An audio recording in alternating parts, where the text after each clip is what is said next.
Plus grande province canadienne en superficie, le Québec est une enclave francophone dans un continent anglo-saxon. Avec le français pour langue officielle et sa culture particulière, cet État fédéré forme une nation à part entière. Avec 8 millions d'habitants et une densité de moins de 5 personnes au kilomètre carré, autant dire que nombreux sont les espaces vierges dans ce pays où convivialité et chaleur humaine contrastent avec les vastes étendues désertes et glacées.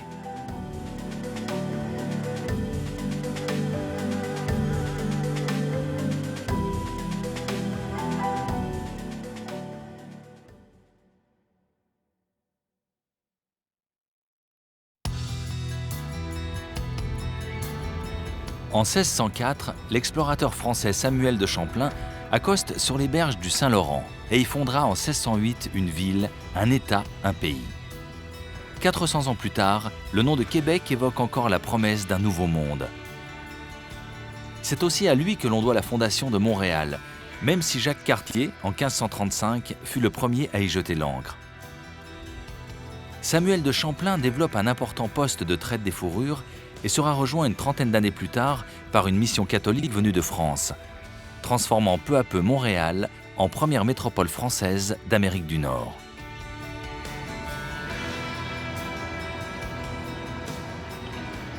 La ville, véritable archipel relié par 22 ponts aux rives sud et nord du fleuve, se déploie sur une île d'environ 40 km de long sur 15 de large, lovée dans une boucle du Saint-Laurent.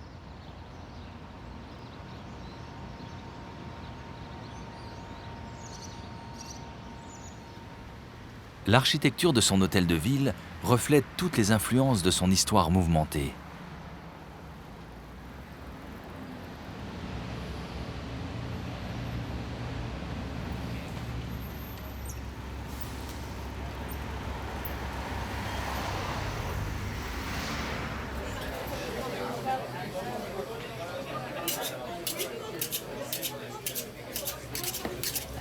Les pionniers ont façonné le mode de vie de la métropole. Sur le boulevard Saint-Laurent, à l'heure du repas, c'est le coup de feu chez Schartz et son fameux sandwich à la viande fumée.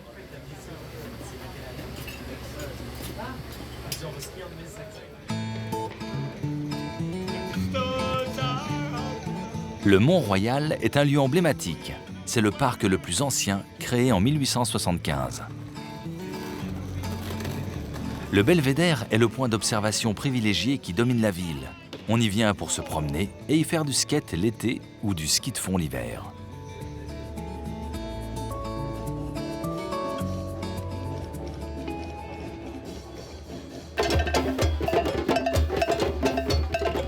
Cette ville cosmopolite absorbe la moitié de la population du Québec. Si les francophones sont majoritaires, les anglophones représentent une autre part importante de la population au sein de laquelle se parlent une centaine de langues.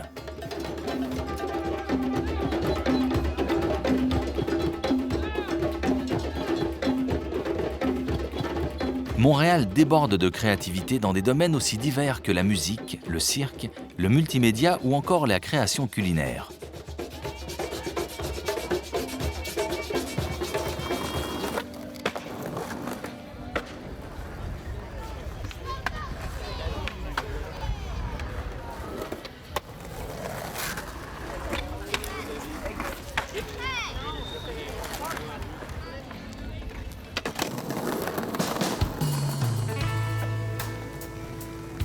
Au centre-ville, les gratte-ciels dominent le paysage urbain, parsemé d'îlots historiques. La cathédrale Marie-Reine du Monde, construite en 1857 et la troisième plus grande église du Québec, est la réplique de la basilique Saint-Pierre de Rome.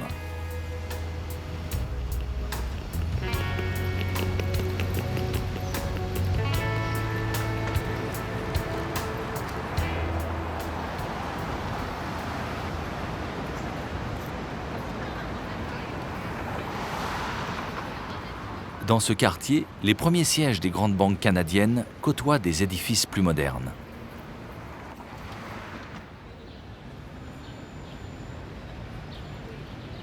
L'histoire est toujours présente au coin de la rue, comme l'immeuble New York Life, construit en 1888. Même s'il ne compte que 8 étages, il est considéré comme le premier gratte-ciel de la ville.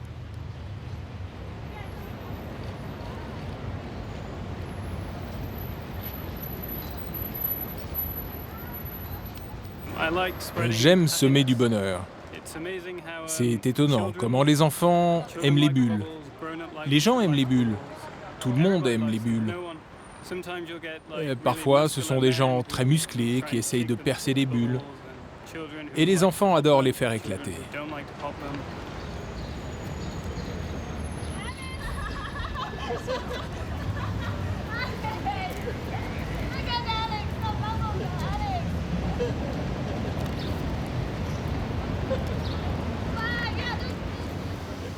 Dès 1760, le quartier du Vieux-Port a accueilli les activités marchandes des premiers colons.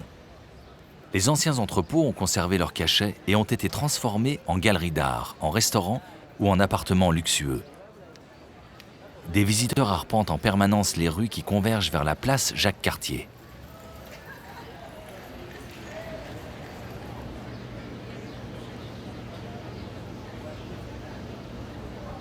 Peintres de rue, galeries, expositions, musées, l'art tient une place prépondérante au cœur de la cité.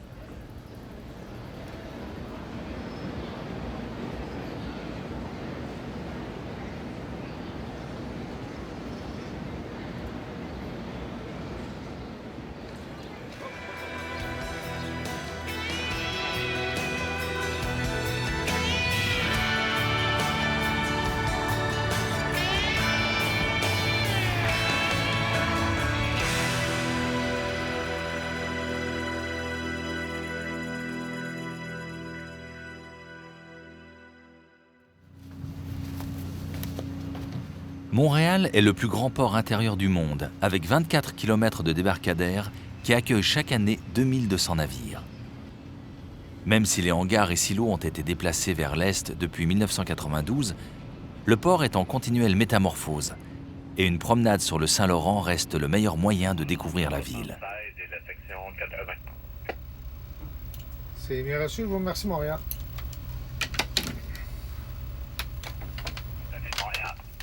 Terminac, le Orient Trail, je vais en prendre un 57.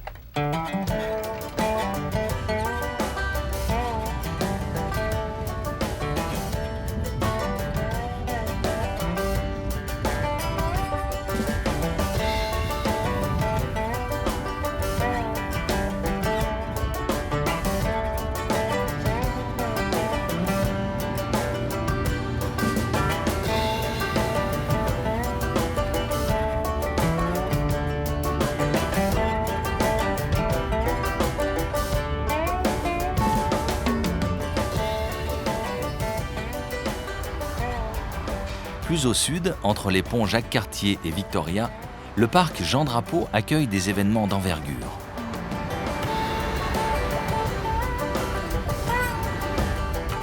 Sur l'île Notre-Dame, le circuit de Formule 1 Gilles Villeneuve est dédié aux cyclistes quelques jours avant la course.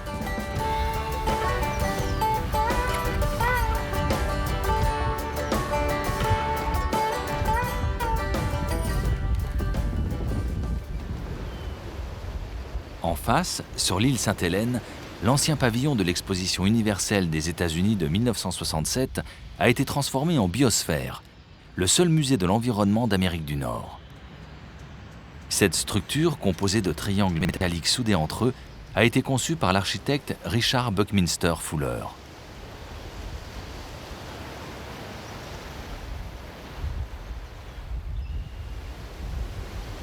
En juin et juillet, il arrive que les marées remontantes créent un phénomène appelé mascaret. Une vague se déroule pendant toute la durée de la montée des eaux et fait le bonheur des surfeurs urbains.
À quelques 300 km de Montréal, toujours sur les rives du Saint-Laurent, Québec est l'une des rares villes fortifiées d'Amérique du Nord.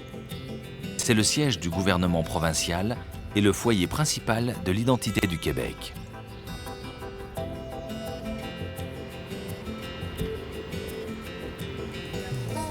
Construit en 1892, le château de Frontenac domine le fleuve. Il était à l'origine un hôtel érigé par les compagnies ferroviaires canadiennes qui avaient besoin d'une étape sur leur ligne Halifax-Vancouver.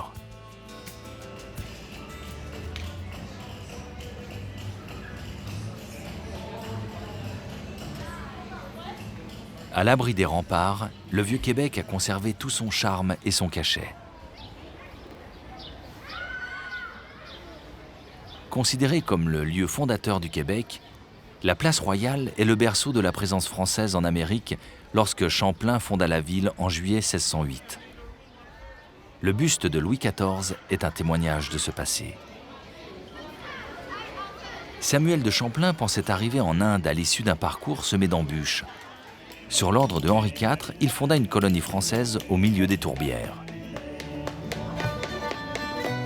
Jacques Dupuis est musicien de rue et perpétue la tradition de la chanson québécoise depuis 25 ans.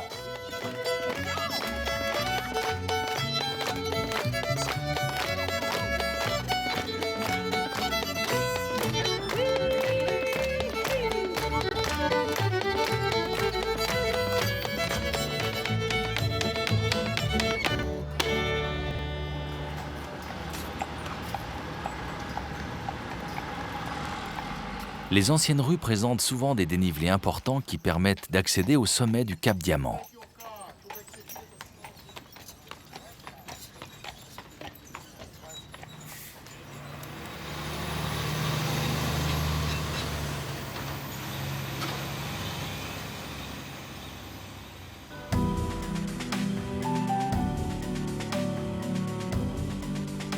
C'est un site grandiose, occupé par la citadelle, représentative des forteresses de style Vauban.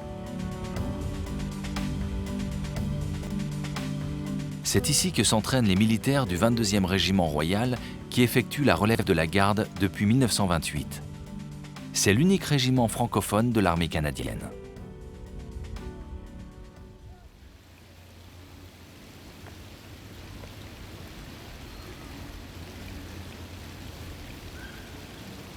Québec est attaché à son passé. En 2008, la ville et la région ont fêté leurs 400 ans d'histoire, souvent agités par les tiraillements entre les mondes francophones et anglophones.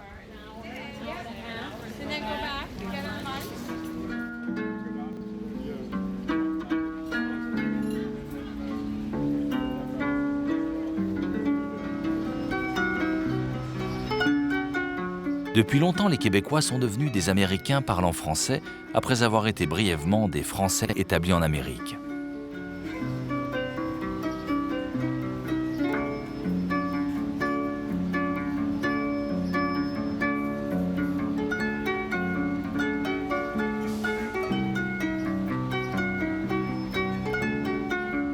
Après la conquête britannique et le traité de Paris de 1763, qui attribue le Canada à la Grande-Bretagne, la ville connaît un essor rapide, notamment grâce au juteux commerce du bois. Au cœur du quartier Limoilou, l'église Saint-Esprit a changé de fonction.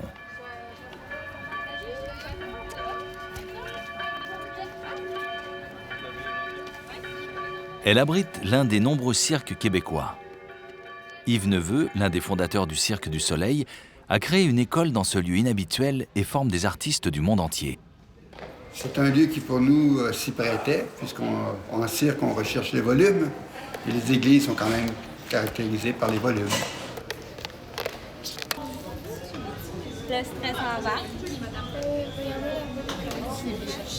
L'École des cirques de Québec a une vocation artistique, où les professionnels de la ville de Québec, dans le monde du cirque, viennent s'y entraîner, créer de nouvelles choses.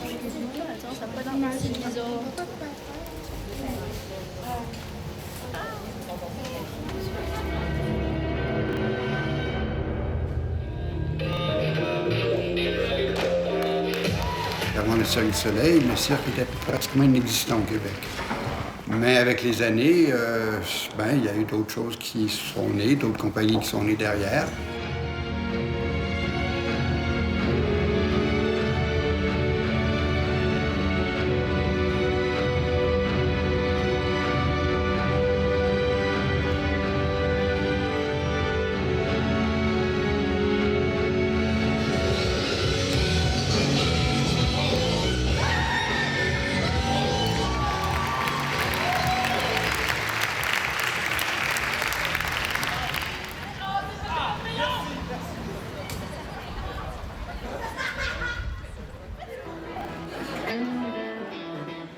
La convivialité est une marque de fabrique du Québec. Les bars ont adopté le côté divertissement bon enfant du continent nord-américain en y ajoutant une chaleur typiquement québécoise. Le voisin d'un soir devient vite un ami.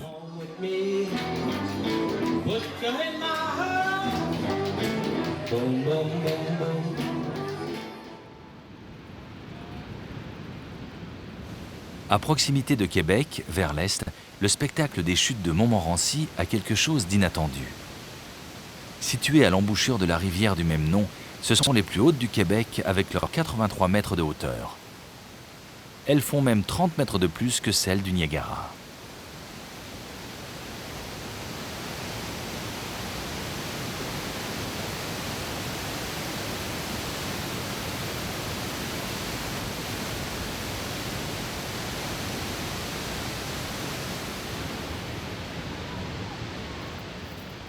Un accès creusé à même la roche permet de s'en approcher au plus près, avant que les eaux ne s'engouffrent dans le Saint-Laurent. Toujours à proximité de Québec, vers l'est, sur l'île d'Orléans, la famille Mona cultive du cassis, apporté jadis par les colons pour ses vertus médicinales. Installé ici depuis l'âge de 12 ans, Bernard Mona est français. Il exploite sa plantation avec ses 2 filles pour produire du sirop, du vin et de la confiture. Il y avait une tradition au Québec, dès le début de la colonie, de vin de petits fruits, dont de vin de cassis, qu'on appelait la gadelle noire à l'époque.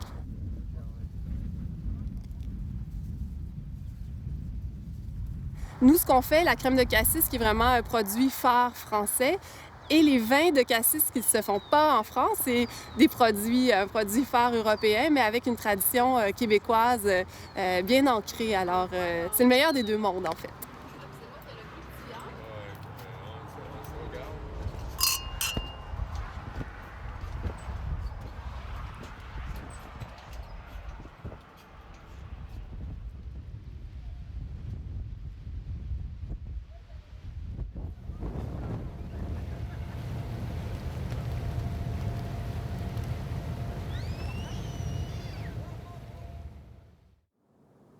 L'hiver, le Saint-Laurent prend un tout autre visage.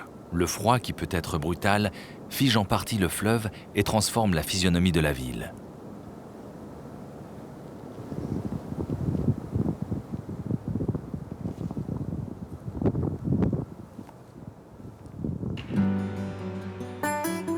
Les Québécois sont habitués aux chutes de neige abondantes, même au cœur de la ville. Dans le vieux quartier, c'est à chacun de déneiger devant sa boutique, comme ici devant la plus ancienne épicerie de la ville.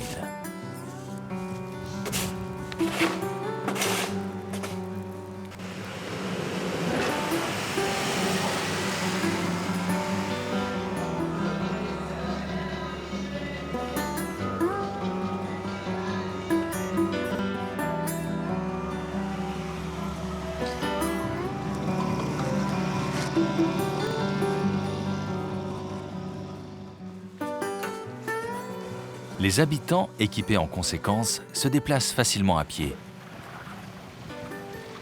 L'un des temps forts de l'hiver est la construction du Palais des Glaces sur les hauteurs de la ville à l'occasion du carnaval. La température ambiante de moins 20 degrés a largement facilité son édification.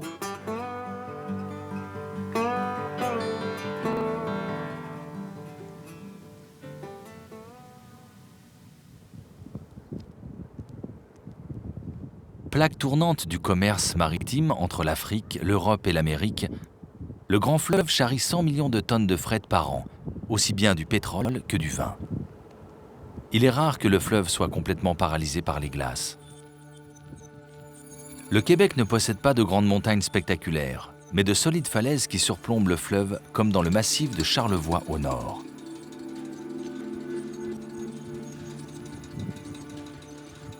À Baie-Saint-Paul, une ferme revisitée en hôtel moderne accueille les intrépides au retour du ski.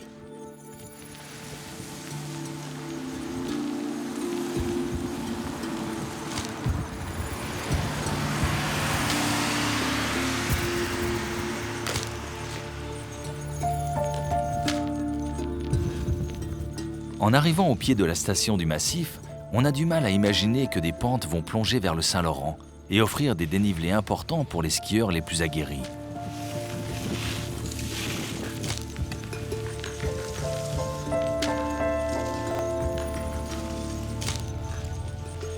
Emprunter des pistes qui finissent sur les berges d'un fleuve est une expérience originale et unique. La station du massif a été relancée par Daniel Gauthier, cofondateur du Cirque du Soleil qu'il a acheté il y a 10 ans. On y accède en train depuis Québec et tout est pensé pour préserver une nature exceptionnelle.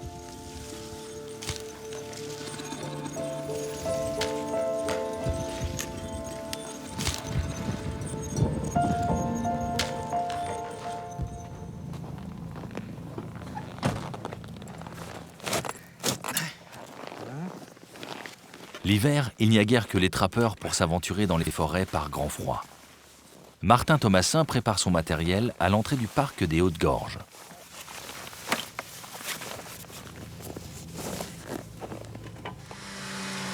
« 33 000 km de sentiers sillonnent le Québec. Le seul moyen de transport est la motoneige. Et il est vivement recommandé de circuler à 2 engins avant d'entrer dans la forêt. En cas de panne, cela peut vite devenir compliqué.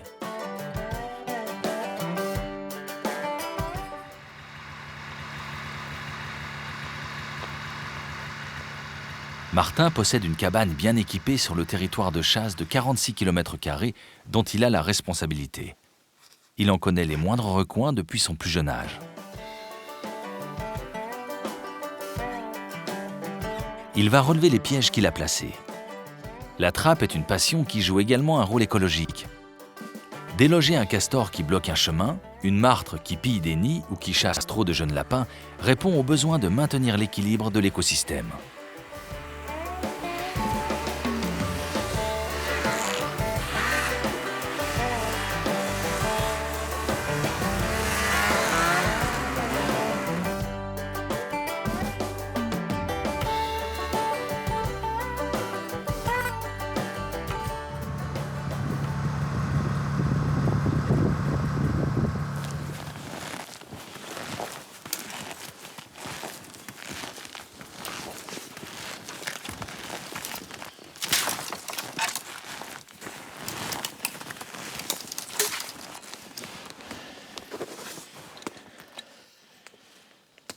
C'est un piège à martre. Ouais. On met à la peau, dans le fond, un morceau de viande de castor autant que possible. C'est meilleur. C'est le truc. Avec un peu de leurre. Mettre du leurre que je fais moi-même. Je fabrique moi-même avec du castor et du remusqué. Oh. Hein? On récupère notre bête. Elle est congelée parce qu'il fait très froid, là. Avec la température qu'il fait maintenant, là, elle est congelée au maximum. C'est parce que ça fait à peu près une semaine que je ne suis pas venu. Là. On essaye de gérer le territoire pour qu'il s'aille au maximum. Là. On prend des bêtes, mais on ne les prend pas toutes. On en garde pour la reproduction, pour que le territoire, la race, surtout au niveau de la martre, là, pour qu'il en aille régulièrement. À chaque année, je prends toujours à peu près les mêmes quantités de prises. Puis on regarde ça. Moi, j'ai un territoire de 46 km², puis je pogne 20 martres à chaque année.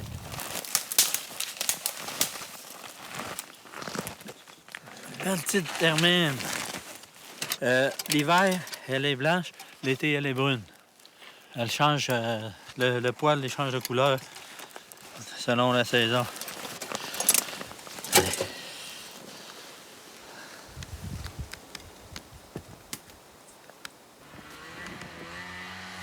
Le collet, son arme favorite, demande énormément d'expérience.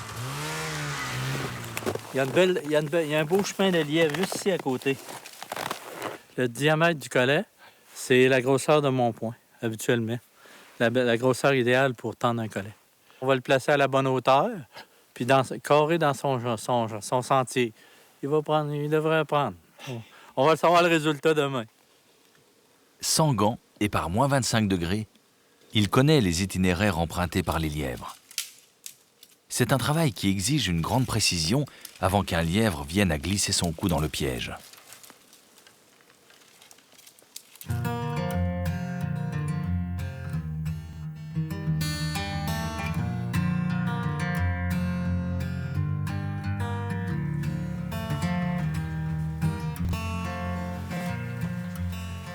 On fait tout. La cuisine, la mécanique, il faut faire tout. Il faut être débrouillard pour être trappeur.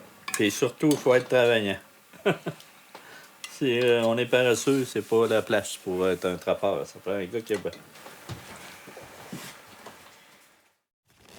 Regarde ça dans le collet. On a un beau billet. Le lendemain matin, il relève les collets.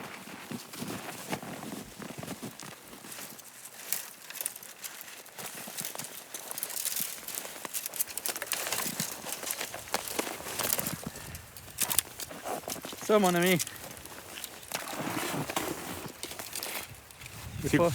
C'est pris au matin. Il n'est pas gelé. Lièvre avec le même collet. Un beau petit lièvre. On va manger ça. Oui, l'été, il est brun. Puis l'hiver, il vient blanc pour sa protection. C'est un camouflage aussi.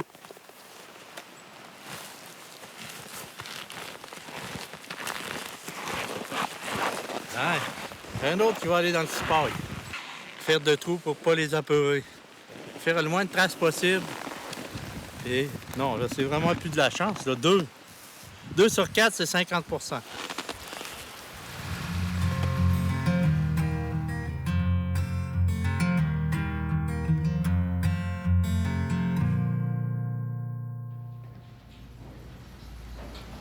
Nous sommes sur le bac qui effectue la liaison vers Tadoussac, toujours dans la région de Charlevoix. Ici, on l'appelle le traversier.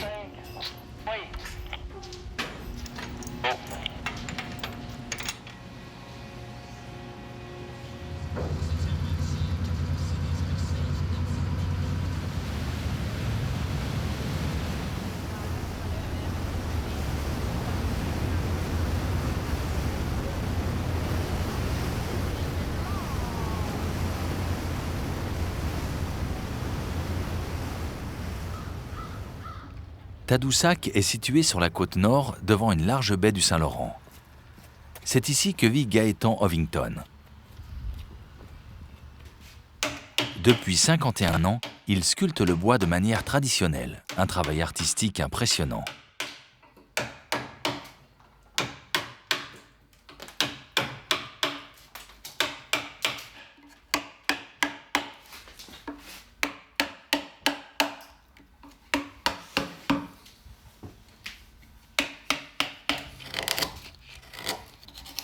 Ces personnages-là que je fais présentement, ça représente le mendiant. Dans les années 50, 60, on voyait beaucoup de mendiants ici à Tadoussac.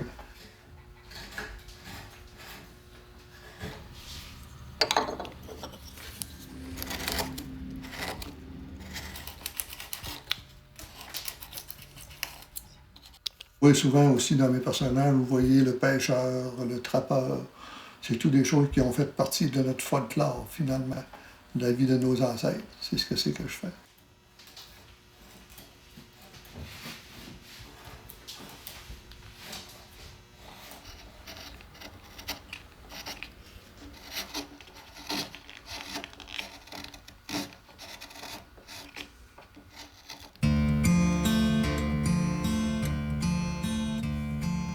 Tadoussac est au cœur du parc national de Saguenay. Le village compte 850 habitants.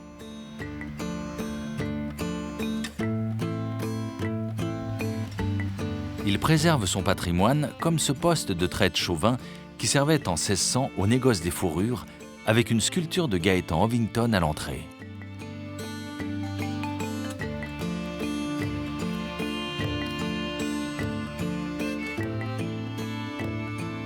La présence de cétacés dans la baie fait aujourd'hui la renommée de Tadoussac.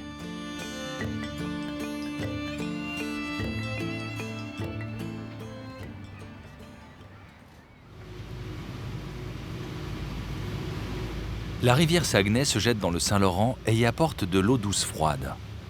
Or, à cet endroit, comme le fleuve contient de l'eau salée et qu'il est beaucoup plus profond, on assiste à la naissance de turbulences idéales à la prolifération d'une faune et une flore uniques. C'est la raison pour laquelle les baleines s'y donnent rendez-vous.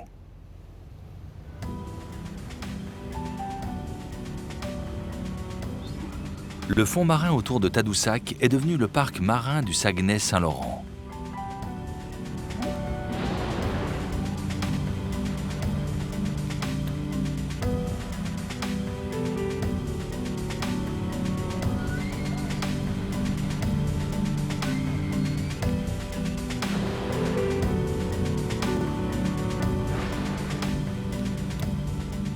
Chantal Saint-Hilaire est guide biologiste pour une société de croisière. Son rôle est d'expliquer et de sensibiliser les visiteurs à la vie des grands mammifères marins. L'espèce qui est peut-être unique, qu'on retrouve ailleurs, mais qui est très populaire dans les eaux du fleuve Saint-Laurent, c'est le beluga. C'est la baleine blanche ou le marsouin blanc. Je vous dirais, c'est peut-être ce qui a fait la grande popularité des eaux du fleuve parce qu'on l'utilise mondialement pour sensibiliser. Aimez pas, touché par la pollution 24 heures sur 24. Donc, c'est devenu un peu l'emblème de notre territoire. Le Saint-Laurent recèle aussi des pièges, comme ce haut fond signalé par un phare qui fut autrefois habité. Contrairement aux apparences, il s'agit d'une des régions les plus dangereuses au monde en matière de navigation. Entre 1856 et 1866, on dénombra près de 700 naufrages.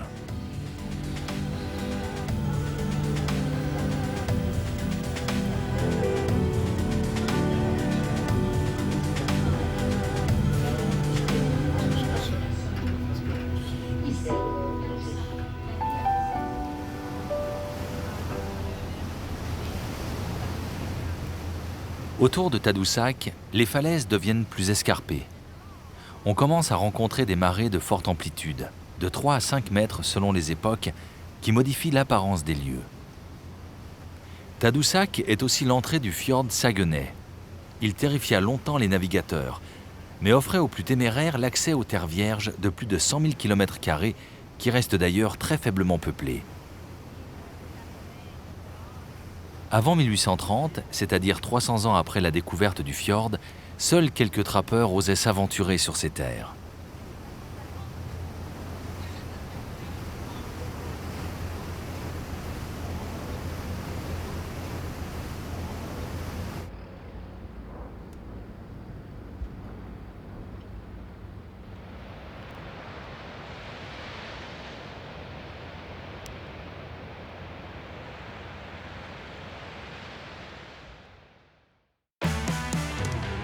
Les routes québécoises sont mythiques.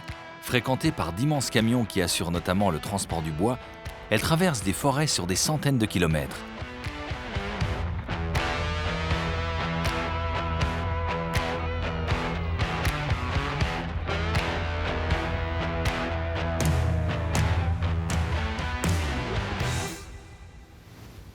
Nous empruntons à nouveau un traversier pour quitter la rive nord et faire route vers Rimouski.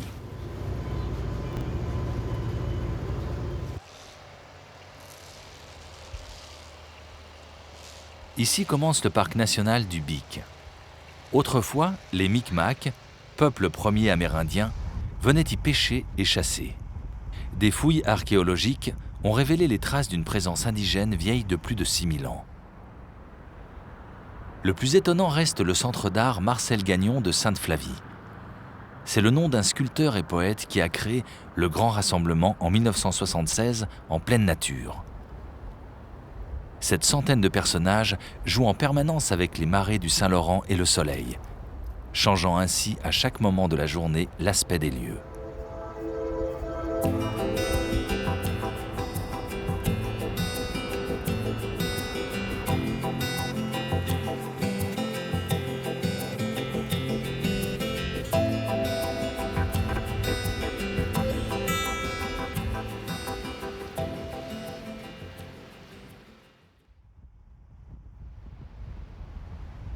En progressant vers l'embouchure en Gaspésie, le paysage se modifie encore. En 1876, devant l'augmentation du trafic maritime, le gouvernement décida de construire un premier phare à la Martre. En 1906, ce phare en bois octogonal remplaça l'ancien. Yves Foucrault l'a sauvé de la destruction et lui a dédié en 34 ans une bonne partie de son existence. Mais ce phare-là, c'est une petite merveille quand même. Surtout que c'est une structure de bois, c'est assez unique, si haut que ça. C'est tout neuf, là, tu sais, dans le fond. Ils n'ont jamais peint l'intérieur, donc le bois a toujours respiré. La rotation du module d'éclairage est encore assurée par l'incroyable système d'horlogerie d'origine.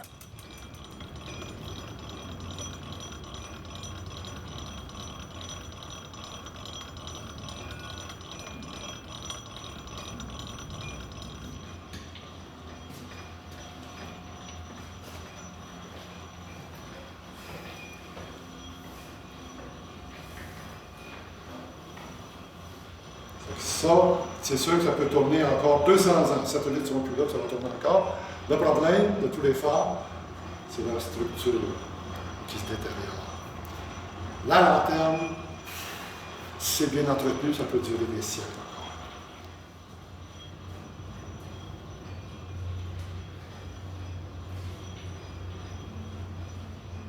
Il faut s'imaginer ces lieux lors de grands vents ou de tempêtes.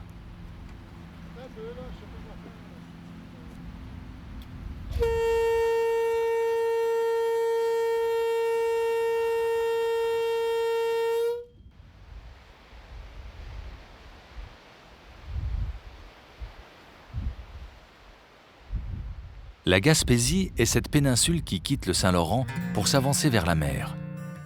C'est un des rares territoires encore quasi vierges à cette latitude, avec une densité de 4 personnes au kilomètre carré.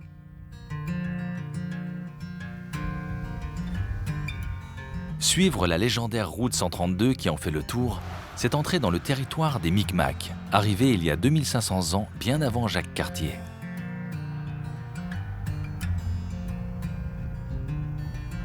La superficie de la Gaspésie est équivalente à celle de la Belgique. Elle est traversée par les Appalaches et ses zones côtières ont un climat plus humide et un peu moins froid.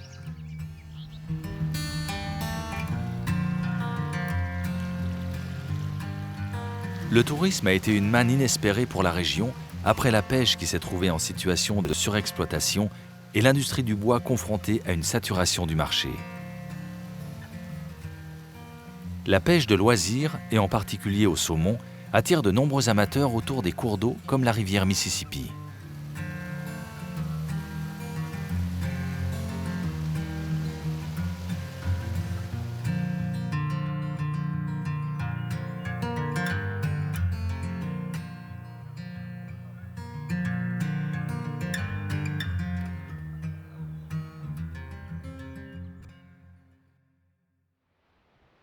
Gaspé marque l'extrémité de la péninsule, comme le rappelle la statue de Jacques Cartier qui annonçait la fin d'un long et périlleux voyage et était la première vision d'un nouveau monde pour les migrants.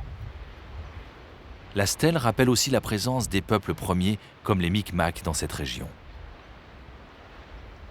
Depuis, le trafic maritime s'est sans cesse intensifié. Le phare du Forillon, le plus haut du Canada, marque l'entrée dans le parc national de Forillon, un joyau de plus au sein d'une nature préservée. Autour du cap Bonami vivent plus de 220 espèces d'oiseaux. De nombreuses espèces passent l'été dans ces falaises. Certains oiseaux marins, comme les cormorans à aigrettes, viennent y nicher.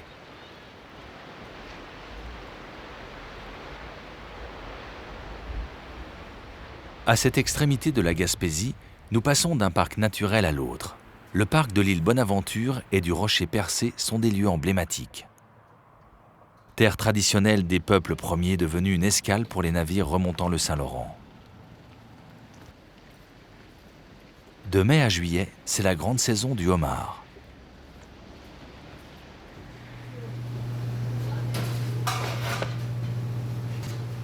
Georges Mamelonnet est un Français arrivé ici il y a 34 ans. Ancien maire de Percé et ancien député de Gaspésie, il a fondé la Maison du Pêcheur, un restaurant gastronomique. Et voilà. Le homard du Québec est un homard assez particulier de par sa nourriture et de par les fonds sur lesquels il vit. Alors c'est un homard dont la chair est un petit peu sucrée, un petit peu douce et qui est vraiment fantastique.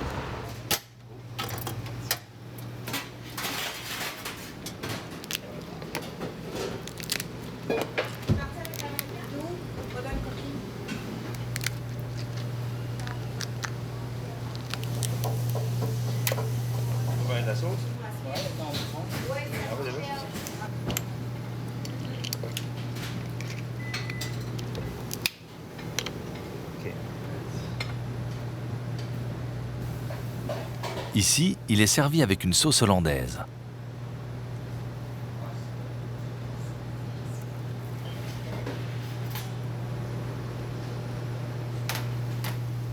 Les pêcheurs de la région ont pris des mesures de conservation en surveillant la zone de pêche et en perçant des conduits sur chaque casier de pêche, ce qui permet aux prises plus petites d'en sortir par elles-mêmes. Le rocher Percier est une masse calcaire autrefois rattachée au continent. Samuel Champlain évoquait 3 arches à son extrémité, mais il n'en reste plus qu'une.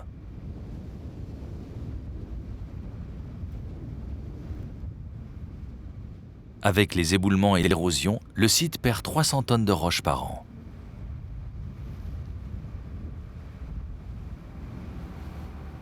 Juste derrière se dresse l'île de Bonaventure, avec son mur noir et lisse de 600 mètres de long et 200 mètres de haut. C'est le territoire d'une immense colonie de fous de Bassan.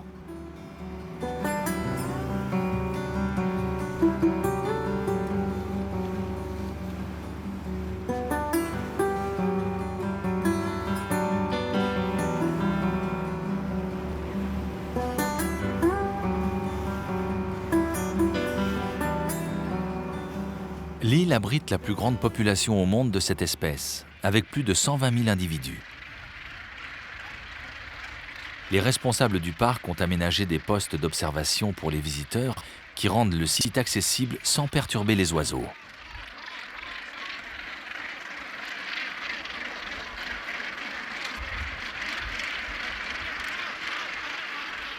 En 1883, l'île ne comptait que 3 000 individus. Mais il faut dire que le fou de Bassan était au menu des pêcheurs. Aujourd'hui, la croissance se poursuit au rythme de 3% par an.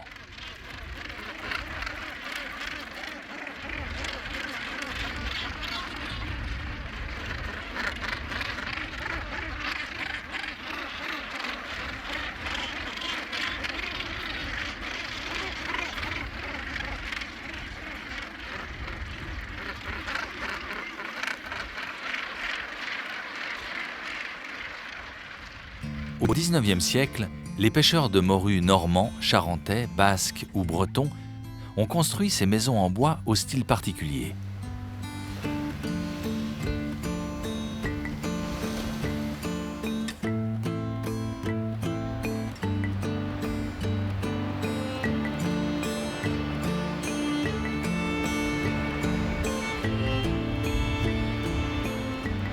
Un peu plus loin dans le parc de Gaspé, Philippe Henry, qui vit ici depuis 25 ans, est un photographe animalier qui traque les ours à sa manière.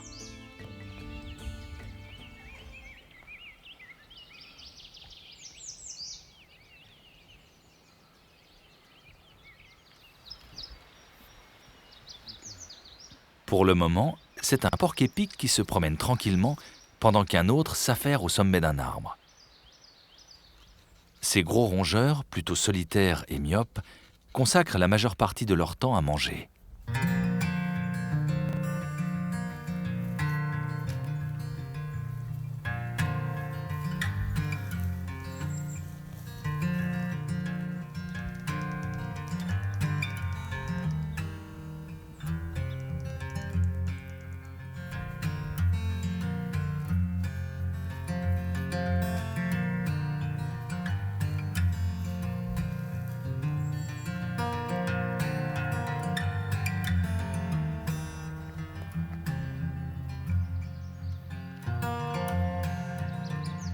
Le plus difficile, c'est l'ours noir.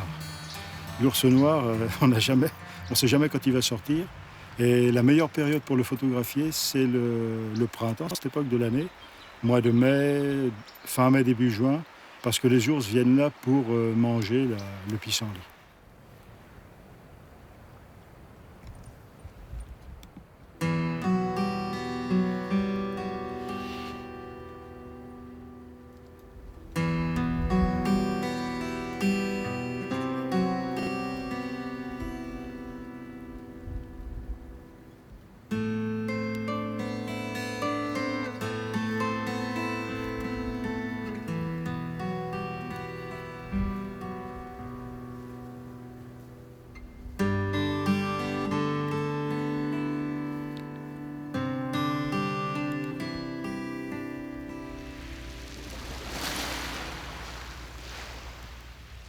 Depuis quelques années, l'effondrement des stocks de morues a durement touché les pêcheurs. Des maisons abandonnées parsèment les rivages. Mais l'essor prometteur du tourisme devrait permettre à certains de se relancer.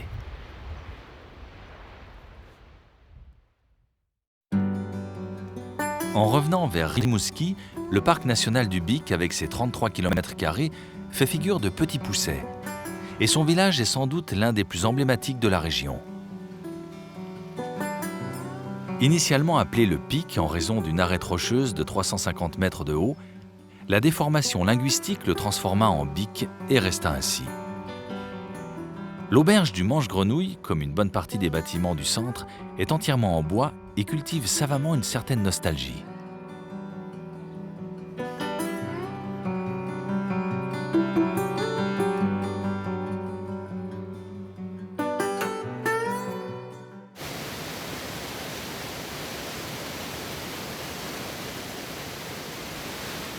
Au-dessus de la rivière, un ancien moulin à aubes a été conservé. C'est le domaine de Daniel Saint-Pierre, un menuisier qui construit et restaure des chaloupes pour sauver le patrimoine marin du Saint-Laurent.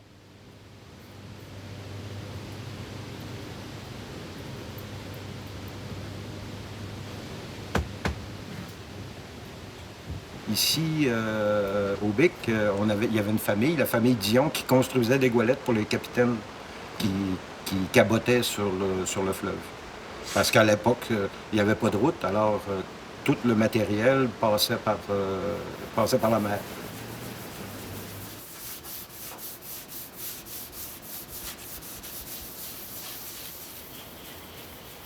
C'était le lieu de rencontre, évidemment.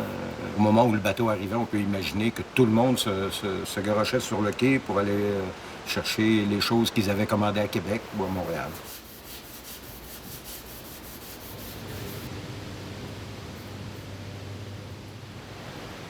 Un peu plus bas, sur la rivière Rimouski, les pêcheurs s'en donnent à cœur joie.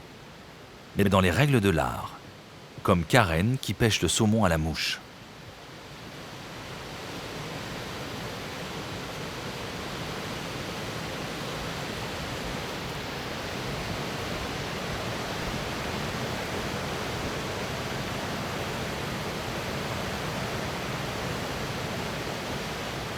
La pêche au saumon, c'est uniquement avec des mouches. On ne peut pas pêcher avec de verre, des trolls ou des choses comme ça. C'est uniquement à la mouche. Dépendamment du niveau d'eau, de la clarté de l'eau aussi, on va choisir la bonne mouche, celle que le saumon va être attiré.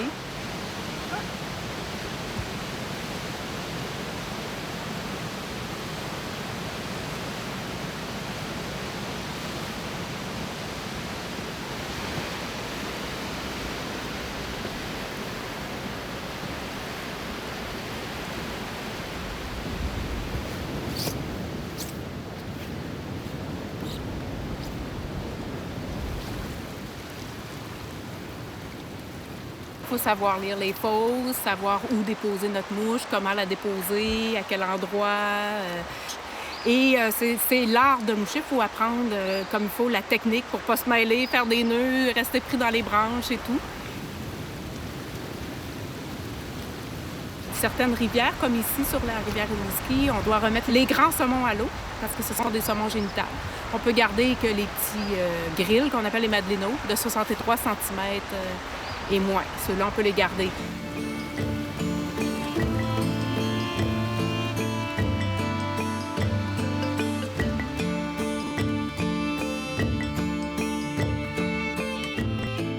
C'est au cœur du parc national du Bic que s'achève notre périple. Nous quittons ces vastes étendues silencieuses, où la mer est omniprésente et où semble résonner la devise du Québec, « Je me souviens ».